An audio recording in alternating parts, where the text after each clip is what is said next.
Audio clip number 65۔ انشاءاللہ اس audio clip میں آپ قرآن پاک کی سورہ بقرہ کی آیت نمبر 188 اور 189 کی تلاوت، ترجمہ، تفسیر قرآن صراط الجنان بھی سنیں گے۔ بسم اللہ الرحمن الرحیم۔ ترجمہ، اللہ کے نام سے شروع جو نہایت مہربان رحمت والا ہے۔ وَلَا تَأْكُلُوا أَمْوَالَكُمْ بَيْنَكُمْ بِالْبَاطِلِ وَتُدْلُوا بِهَا إِلَى الْحُكَّامِ لِتَأْكُلُوا فَرِيقًا مِّنْ أَمْوَالِ النَّاسِ بِالْإِثْمِ وَأَنْتُمْ تَعْلَمُونَ۔ ترجمہ، اور آپس میں ایک دوسرے کا مال ناحق نہ کھاؤ اور نہ حاکموں کے پاس ان کا مقدمہ اس لیے پہنچاؤ کہ لوگوں کا کچھ مال ناجائز طور پر جان بوجھ کر کھا لو۔ وَلَا تَأْكُلُوا أَمْوَالَكُمْ بَيْنَكُمْ بِالْبَاطِلِ، اور آپس میں ایک دوسرے کا مال ناحق نہ کھاؤ۔ تفسیر صراط الجنان میں ہے، اس آیت میں باطل طور پر کسی کا مال کھانا حرام فرمایا گیا، خواہ وہ لوٹ کر ہو یا چھین کر، چوری سے یا جوئے سے، یا حرام تباشوں یا حرام کاموں یا حرام چیزوں کے بدلے یا رشوت یا جھوٹی گواہی سے، یہ سب ممنوع و حرام ہے۔ مسئلہ اس سے معلوم ہوا کہ ناجائز فائدے کے لیے کسی پر مقدمہ بنانا اور اس کو حکام تک لے جانا ناجائز و حرام ہے۔ اسی طرح اپنے فائدے کی غرض سے دوسرے کو ضرر پہنچانے کے لیے حکام پر اثر ڈالنا، رشوتیں دینا حرام ہے۔ حکام تک رسائی رکھنے والے لوگ اس آیت کے حکم کو پیش نظر رکھیں۔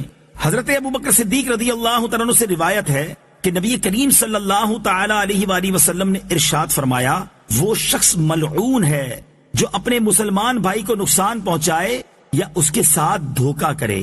یہ بھی معلوم ہوا کہ جھوٹی گواہی، جھوٹی وکالت، جھوٹے مقدمے کی پیروی و کوشش کی اجرتیں حرام ہیں۔ حرام کے بارے میں آگے تفصیل سے بیان آئے گا۔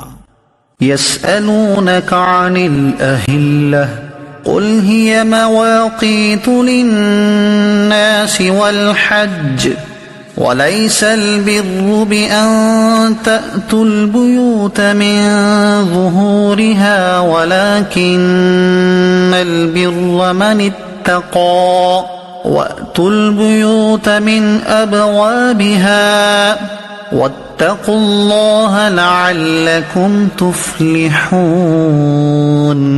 ترجمہ، تم سے نئے چاند کے بارے میں سوال کرتے ہیں، تم فرما دو یہ لوگوں اور حج کے لیے وقت کی علامتیں ہیں، اور یہ کوئی نیکی نہیں کہ تم گھروں میں پچھلی دیوار توڑ کر آؤ۔ ہاں، اصل نیک تو پرہیزگار ہوتا ہے، اور گھروں میں ان کے دروازوں سے آؤ اور اللہ سے ڈرتے رہو اس امید پر کہ تم فلاح پاؤ۔ يسألونك عن الأهلة، تم سے نئے چاند کے بارے میں سوال کرتے ہیں۔ تفسیر صراط الجنان میں ہے، شان نزول یہ ہے کہ یہ آیت حضرت معاذ بن جبل رضی اللہ تعالی عنہ اور ایک دوسرے صحابی رضی اللہ تعالی عنہ کے جواب میں نازل ہوئی۔ ان دونوں نے نبی پاک علیہ الصلوۃ والسلام سے چاند کے گھٹنے بڑھنے کے متعلق سوال کیا۔ اس کے جواب میں چاند کے گھٹنے بڑھنے کے سبب کی بجائے اس کے فوائد بیان فرمائے کہ وہ وقت کی علامتیں ہیں، اور آدمیوں کے ہزارہا دینی دنیاوی کام اس سے متعلق ہیں۔ زراعت، تجارت، لین دین کے معاملات، روزے اور عید کے اوقات، عورتوں کی عدتیں، حیض کے ایام، حمل اور دودھ پلانے کی مدتیں اور دودھ چھڑانے کے وقت اور حج کے اوقات اس سے معلوم ہوتے ہیں۔ کیونکہ شروع میں جب چاند باریک ہوتا ہے تو دیکھنے والا جان لیتا ہے کہ ابتدائی تاریخیں ہیں، اور جب چاند پورا روشن ہوتا ہے تو معلوم ہو جاتا ہے کہ یہ مہینے کی درمیانی تاریخ ہے، اور جب چاند چھپ جاتا ہے تو معلوم ہوتا ہے کہ مہینہ ختم پر ہے۔ پھر مہینوں سے سال کا حساب ہوتا ہے۔ یہ وہ قدرتی جنتری ہے جو آسمان کے صفحے پر ہمیشہ کھلی رہتی ہے، اور ہر ملک اور ہر زبان کے لوگ پڑھے بھی اور بے پڑھے بھی سب اس سے اپنا حساب معلوم کر لیتے ہیں۔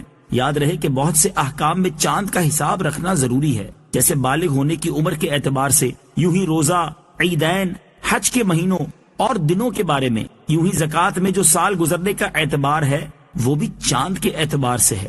وَلَيْسَ الْبِرُّ، اور یہ کوئی نیکی نہیں۔